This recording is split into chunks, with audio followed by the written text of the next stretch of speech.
gaan dan contact maken met Jill. Ja, het is woensdag 16 november.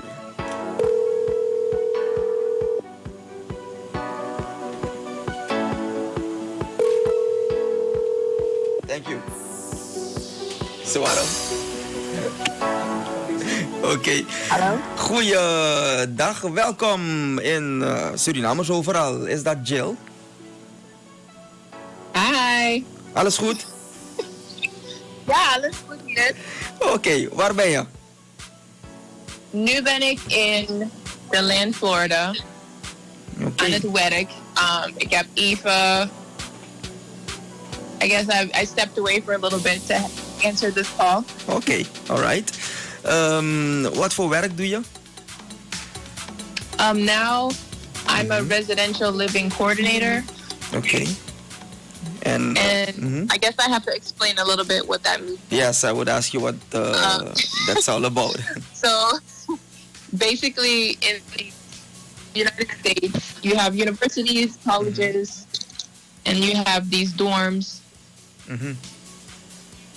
And the students live there. You have resident assistants. They help out with connecting with the students and making it more homey in those living spaces.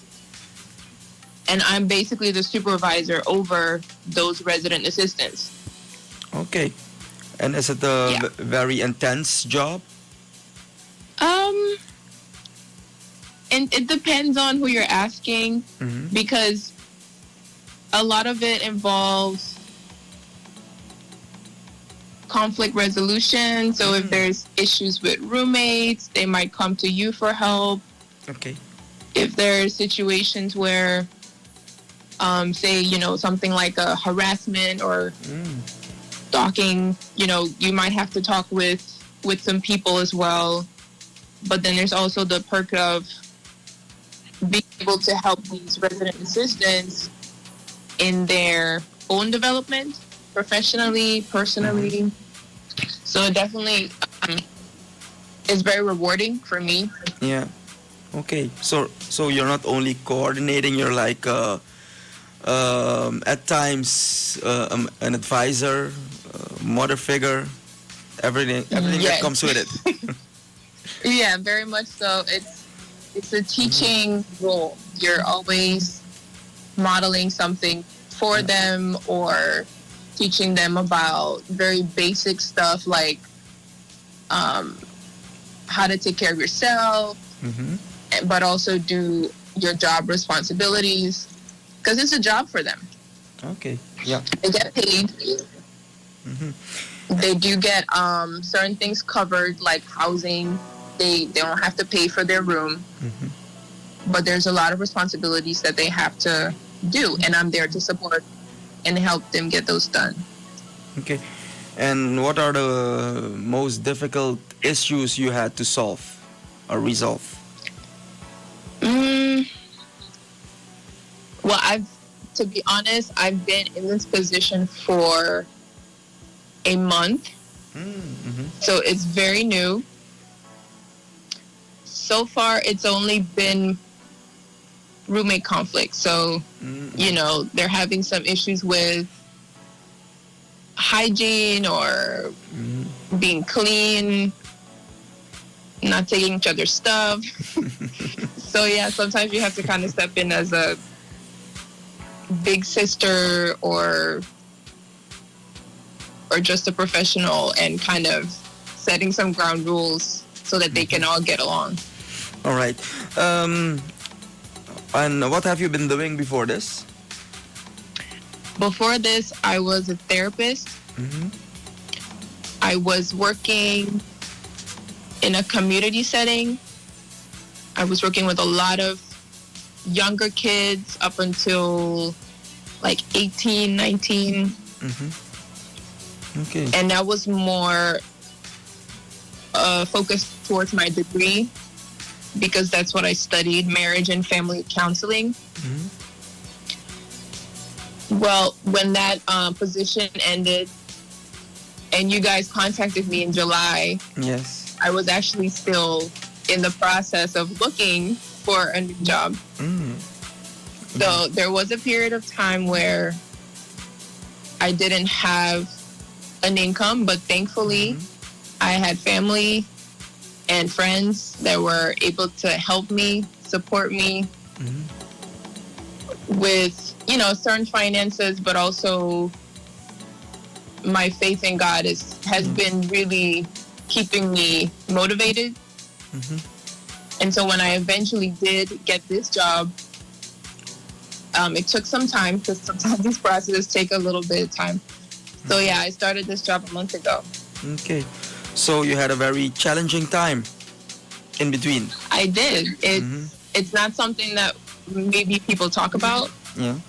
But I don't mind talking about it. Because when you're on a visa and you basically are not employed anymore, you have a certain period of time to find a new job. Yes. Yeah, so that was a little challenge in that way. But throughout the whole period, I felt really much more calm because of my faith, and I was able to have a couple of interviews, which led to more interviews.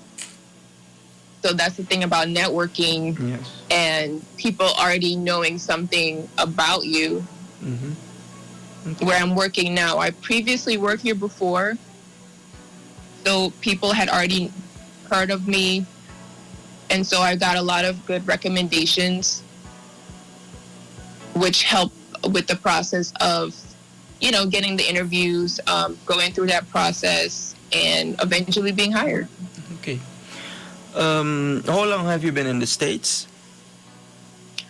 9 years. 9 years. Okay. And before that, were you in Suriname? Before the 9 years? Yes. Yeah, I was in Suriname, and that was the only place I've ever lived. Okay. Yeah, so it was a big transition. I did not know at the time that I would be here for 9 years. The plan was always to come back permanently. All right. But now it's more so I might come back for maybe vacation, or if there's something that I might be doing with youth, I would love to do that and come back and speak to them or encourage them or motivate. Okay. And tell me about your time in Suriname. How was it growing up here? What can you remember? Can you share? Let's see. For the longest, I know that for sure, me and my brother were always involved in something sports related. Yes, it was definitely practice here, practice there, game here. My parents were very much so wanting us to, I guess, not just be athletes, but get that community, which is something that I've had the privilege of recreating for myself as a young adult, because it's very important to have a community. So that was one of the biggest things that I could remember that I still value to this day, is having a sense of community. So that was really important. Okay. How old are you now? I am 28, about to be 29. Okay, so most of your teen years were here in Suriname. Okay. Yeah. And I still have a couple of them as Facebook friends, and yeah, I like their stuff when I get a chance. I'm not always on social media, but when I am, I try to at least comment or like some pictures. Yeah. Okay. And which schools did you attend here in Suriname?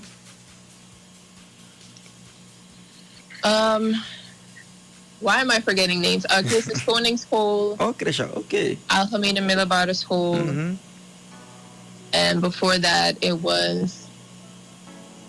Why am I forgetting the name? Welke lagere school? Bernadette, ja. Oké, dus je bent van Zorg en Hoop en omgeving. Ja. Oké, alright. En heb je altijd therapist willen worden? Of did you have something else in mind what you wanted to do in the future? No, I didn't know I was going to be a therapist. When I got accepted to Bethune-Cookman University, I had to pick a major. Yeah. And so the closest thing that I had in Algemene Middelbare School was very close to psychology.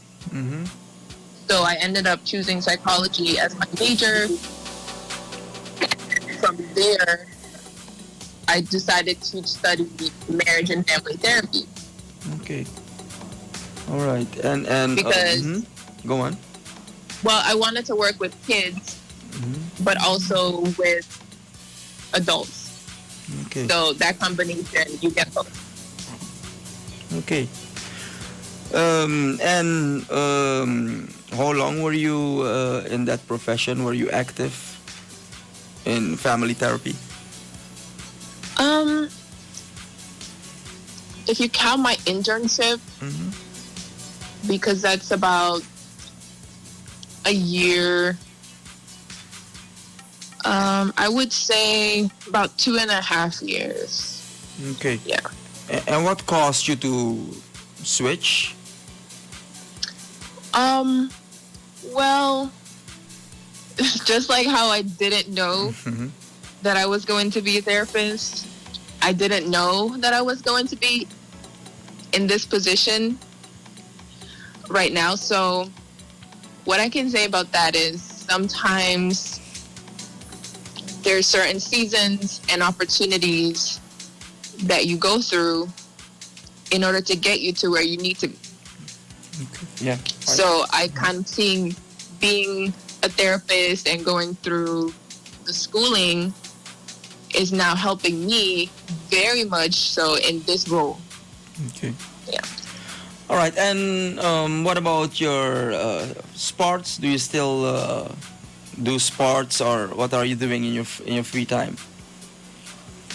Unfortunately, I'm not really that active when it comes to volleyball. I try to work out every now and then. I'm still looking to see how I can play volleyball, maybe just for fun in the area. It's just sometimes it's hard with the work schedule. Okay. Well, before. Yeah. Do you cook? What do you eat daily? Sure. Yeah, I cook. It's probably better to cook than eat out every day. Okay. And what do you It cook? saves a lot of money. What do you cook mostly? Well, when it comes to Surinamese food, one of my favorites is bruine bonen, obviously. Okay. I'm actually planning on making that sometime this week. Okay. And who taught you to cook? So, sorry? Who taught you to cook? Well, it was more like virtual lessons. I ended up calling my mom a lot and saying like, okay, what do you put in this? Or how do you make this? But do you find all these Surinamese ingredients over there? Because at times you need to improvise. Yeah, you do have to kind of improvise a lot. I haven't made any complicated dishes yet, like palm or something. I've kind of stuck with the basics. Like I've gotten shishado and then just made like chicken or pork or whatever. And then bruine bonen. I've made some nasi. Oh, nice. So it's not super hard to make certain things. It's just I haven't gotten a chance to go exploring and find substitutes for the things we don't have. Okay. I will say I do miss tire blood. I don't think we have it here. Okay. And what do you do in the weekends? Do you also work or not? On the weekends, let's see. Saturday is usually very chill, unless there's something going on at my church or at work. And then Sundays I go to church. Also during the week on Tuesdays, I attend our Bible study. Okay. So yeah, that's pretty routine for me. All right. Has faith always been a part of your life? Well, I went to a Catholic school growing up, but I never really believed as much as I did now. Okay. And what caused you to believe? What happened where you said to yourself, "No, I believe in God, my Savior"? Tell us. How did that? Okay, so I was working here at Stetson University, and I was invited by someone to attend a church event. So I did go after a while of them after a period of time of them asking me. I guess the biggest thing I could say that pushed me to go is because I felt like there was something missing in my life, and I could never figure out what it was. Like there was something bigger than me that I had to be doing, because it just seemed very, I would say boring, but there was something more. Right, life, just to go to work and then you're chilling at home and that's it, and that's your life. No, there's a higher It purpose. didn't seem like it just seems like there was something more, and I was looking for that. What it was, I know about all different religions because we kind of get a basic understanding in Suriname. Yeah. So I was open to whatever that would look like, but then when I went to this church and when I felt this warmth, kind of like Suriname, I felt like that's where I should be. Okay. And so it turned out for me that it was Christianity is for me what was missing. All right. We've had you before as a participant in this program. A year ago, you have told us what happened between last year and now. How do you see the coming 5 years for yourself? Okay, so that's a good question. Because I'm not just thinking for myself anymore. I got married. So I have a husband, and we're planning on, for one, hopefully buying a house at some point. Nice. I do see myself moving up a little bit more in my position, but still being I'm open to, I guess, different opportunities when it comes to modeling on the side. All right. Okay. So you have some plans. Yeah, I've got some plans. We're hoping to get a dog soon, but I don't know. 5 years seems like a long time. Never know if kids are in the picture for that too. Okay. Before we close up, we have the World Cup in a few days. How is the atmosphere there? Because the U.S. is also in the World Cup. I guess it's really depending on the person because I've never been that involved with with like soccer or and the events around it. So every now and I do believe whenever they start broadcasting things like that on TV, I think people start talking about it, and then you realize, oh, you're interested in soccer or you watch that. Yeah. But other than that, people don't really talk about that. All right. Okay, Jill, we gaan afronden. Would you like to share something with the listeners, the young people who are listening right now? Dan heb je de gelegenheid. To the young people, I would say that sometimes, like I said before, you have times in your life when you're getting this degree or you're focused on this project, but sometimes these are not the end projects. So there's something more happening after, even if it doesn't look like what you want it to look like. If your life doesn't look exactly like what you picture, it may not be right at that moment, but eventually it will come to that. All right. Yeah. All right. Thank you, Jill. And I just want to give one shout out.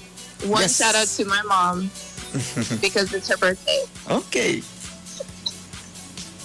Happy birthday, Mom. I love you. Talk to you later. You haven't called her yet. No, I did message her. Okay. We have a system. Okay. So after work, y'all get on FaceTime. Oh, nice. Get my brother on the call. Oh, okay. So we all just kind of chat. Yeah. All right. Thank you and happy birthday with mom. Thank you. All right. Bye-bye. Bye. Goed zo, dat was Jill Arlaud met wie we vandaag gesproken hebben in Surinamers Overal. Ze is in Florida, Deland, Florida in de USA. En vandaag hebben we haar vandaag gehad als gast. Morgen om 12 uur, ja, na het nieuws van 12 hebben we dan een nieuwe aflevering. En dan kijken we wie de gast zal zijn. Met de complimenten van Telesuur en GoTo.